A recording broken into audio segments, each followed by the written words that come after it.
So we released Burnout Revenge on X360, and from there, what we wanted to do was kind of look at where we were and actually create a game specifically for next gen. So really start from scratch and create the best game that we could for a next gen console. So actually, we've thrown everything away. So that's every piece of code has been thrown away and we've started again. That even includes the burnout handling. But what you'll see when you play the game is it's still quintessentially Burnout. This game still has to feel completely like Burnout, and it does. The handling's still very much the same. It's improved, actually. And obviously, you've got the classic race, road rage game mode. Still can do takedowns, still can drive at 200 miles an hour. And that's what Burnout's all about. But the big thing here was then taking advantage of the next-gen platforms. And by throwing everything away, we've been able to do that. And that was really important to us. So we wanted to change sort of gaming conventions. There's no loading in this game. There's no front end. If you want to pick an event, you just do it while you're in the game. And then online as well. Online can be such a daunting experience. Getting online can be difficult. There's lots of menus. Once you're on there, there's so many good players that just shoot you every 5 seconds. So we wanted to create a seamless online experience. So you get online with 3 button presses. Once you're online, it's all about playing with your friends. And for us, that's what Next Gen's all about. It's about having fun with your friends, because certainly from our point of view, that's the most rewarding online experience. We really wanted to change gaming conventions, and sort of Alex Ward and his design team really wanted to change the way games were made, if you like. And as I said, there's no loading, there's no front end to go in and choose events, and then we had to carry that across to online. That was really important. At the end of the day, lobbies have been around 15 years. It's something you did on your PC. It was time that that changed, and the next-gen consoles allowed us to do that, and we've delivered that in Burnout Paradise. Online's now all about playing with your friends, playing with people that's when we have the most fun. So we wanted that to be the default position. It's about social gaming, playing cooperatively. There's 350 cooperative challenges in the game.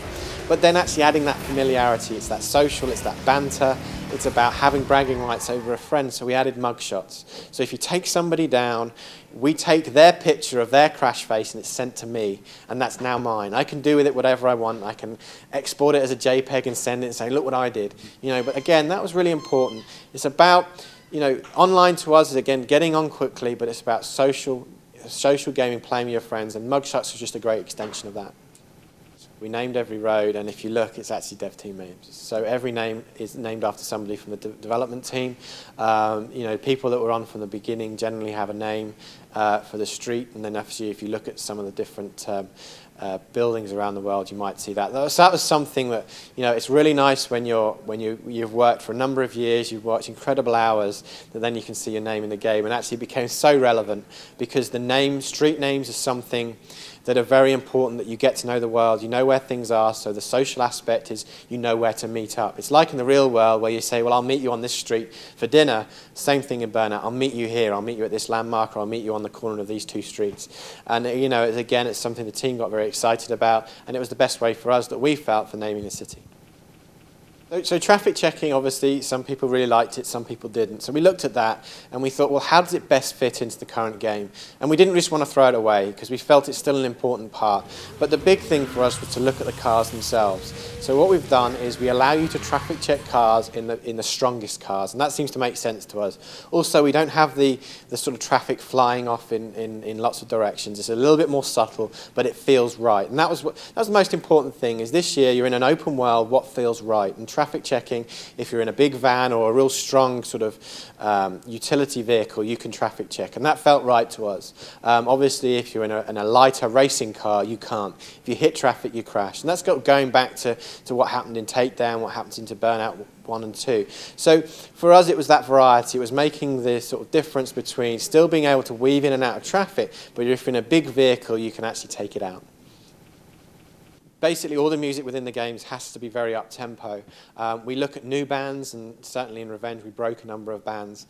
And actually in Paradise you'll feel some more older tracks, so some tracks from the 80s and even some from the 70s. So it was really important to us that everything's up-tempo, but there's a real eclectic mix.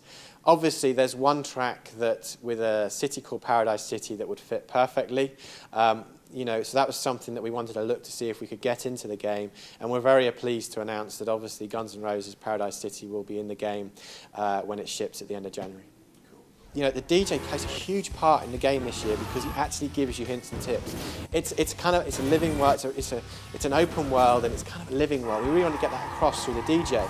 So what we've done is He talks to you about the key elements in the game. Right at the beginning, he'll walk you through step by step how you do certain things. And then through his commentary, he'll also talk about things, little areas that maybe you don't know about, things where you maybe find the biggest jump, or somewhere where it's great to do a road rage or a race event. So he really serves a purpose and will help you with your experience. And obviously, we really like DJ Atomica from SSX. We love the way he came across in that game, and we felt that that suited Burnout Paradise perfectly. We want people to continue playing our games way past the release. You know, traditionally, you maybe only play the game for a week. Well, we've given you an open world. We've given you all the tools to play a great game. We want to then add to that. Downloadable content's a huge part of that. Although I'm not going to go into the specifics of what we're doing, we are working on it right now. There's a lot of downloadable content going to be supported, that Burnout will support Burnout Paradise post-release.